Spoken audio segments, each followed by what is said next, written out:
Preeklamsia. Preeklamsia merupakan suatu kejadian pada ibu yang mengalami kehamilan kurang dari 20 minggu dengan ditandai seperti hipertensi, proteinuria maupun edema. Hipertensi pada preeklamsia dapat dikatakan sebagai penyebab meningkatnya tekanan darah sistolik sekitar 140 mm raksa atau dapat dikatakan sebagai tekanan diastolik sekitar 90 mm raksa.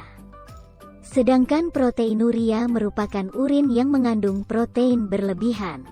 Tetapi edema dianggap tidak spesifik dalam mendiagnosa preeklamsia. Preeklamsia adalah malfungsi endotel yang menyebabkan vasospasme pada kehamilan di atas 20 minggu. Dapat mengakibatkan terjadinya hipertensi, proteinuria 30 mg del dan edema. Preeklamsia biasanya terjadi pada kehamilan trimester ketiga, walaupun pada beberapa kasus dapat termanifestasi lebih awal. Jika tidak segera diterapi, preeklamsia dapat menyebabkan morbiditas yang tinggi hingga kematian. Preeklamsia dapat terjadi pada kelompok tertentu.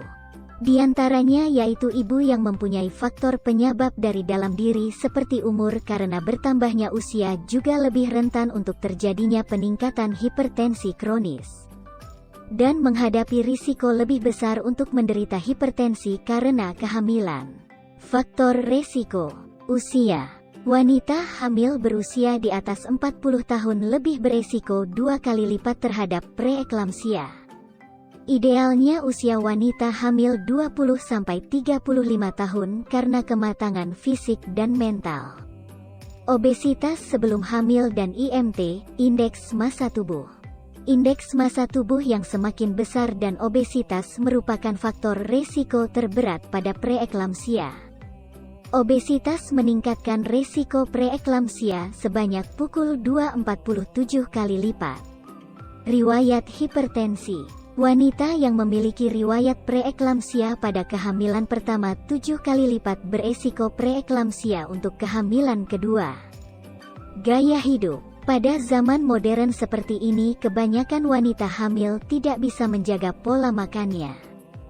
Salah satu resiko gaya hidup wanita sekarang yang menyukai makanan instan itu 2 kali lipat beresiko terhadap preeklamsia. Penyakit dahulu. Jika ibu hamil memiliki riwayat diabetes, kemungkinan terjadinya preeklamsia meningkat 4 kali lipat. Sedangkan untuk kasus hipertensi, ibu dengan riwayat hipertensi kronik lebih berisiko untuk terjadi preeklamsia. Usia kehamilan. Usia kehamilan merupakan salah satu faktor risiko terjadinya preeklamsia. Preeklamsia dapat terjadi pada usia kehamilan di trimester 3 atau mendekati saat kehamilan dan berefek buruk pada sistem kekebalan tubuh. Klasifikasi preeklamsia.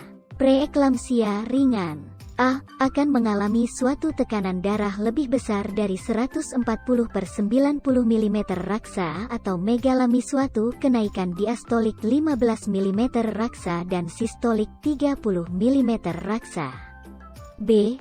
Mempunyai proteinuria sekitar 0,3 g/it atau 1 atau 2. C. Edema. Preeklamsia berat. A. Akan mengalami tekanan darah lebih besar dari 160/110 mm raksa. B. Mempunyai proteinuria sekitar 5 g/del atau lebih. C. Edema paru, sianosis. D. Oliguria, kurang dari 500 cm3 per jam.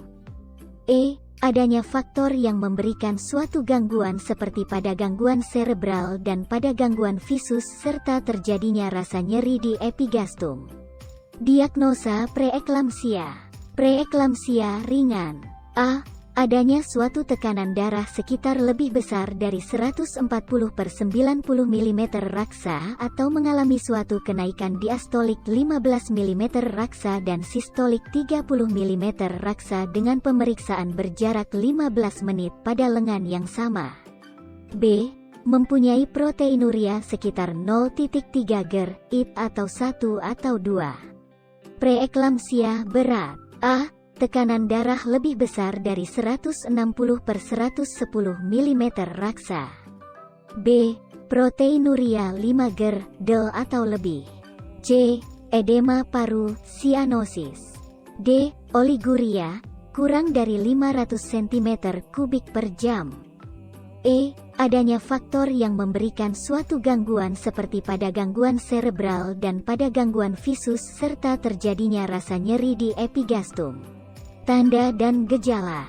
Pada umumnya kejangan didahului oleh makin memburuknya preeklampsia dan terjadinya gejala-gejala nyeri kepala di daerah frontal.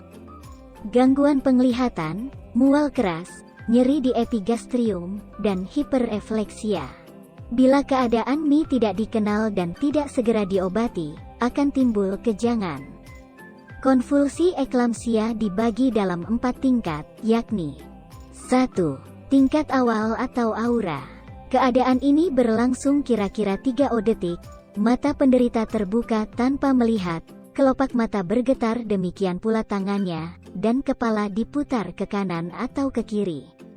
2. Kemudian timbul tingkat kejangan tonik yang berlangsung kurang lebih 30 detik. Dalam tingkat ini seluruh otot menjadi kaku, wajahnya kelihatan kaku, tangan menggenggam, dan kaki membengkok ke dalam. 3. Stadium ini kemudian disusul oleh tingkat kejangan klonik yang berlangsung 1-2 menit. Spasmus tonik menghilang.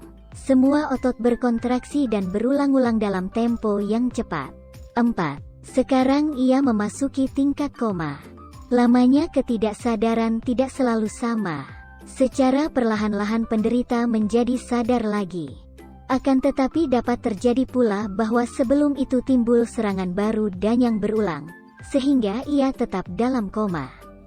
Selama serangan tekanan darah meninggi, nadi cepat dan suhu meningkat sampai 40 derajat Celcius.